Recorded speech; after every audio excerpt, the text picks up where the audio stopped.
magandang araw sa ating mga lods. Mayroon po akong nahuling ipon. Matagal na to dito mahalipit sa aming bahay. Ayun ito'y mapapakain ako ng mga mano. Nakikita ko lahat siya dito sa tabi. Ako sobra siyang mahamo. Itong uli, nagpasok siya sa kwarto ng shop namin. Yan, di na siya makakawala at doon siya maingay siya doon sa kloro. Ang ginawa ko, nuli ko siya para lang makawakan sana. Ay simple kumbaga sa tao.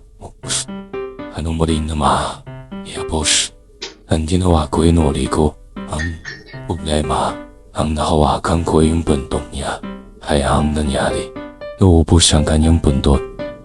Ito, habang binibidyoan ko naman siya, ay nakatingin sa taumi na.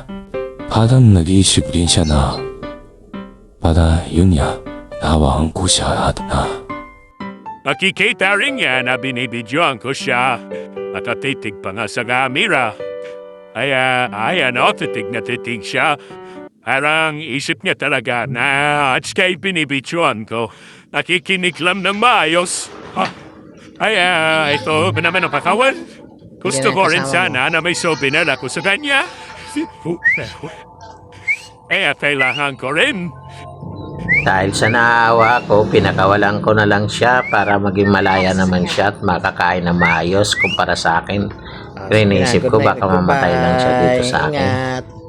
Kaya ang ginawa ko, kasi nahanap din siya ng mga kasama niya. Ayun, pinalaya ko na siya para maging masaya din siya at maging happy sa kanyang mga kasamaan. Mga Lord, salamat sa inyong panonood. Sana maging aral to sa ating mga mahilig maghawak ng mga ibon na namamatay lang. Salamat.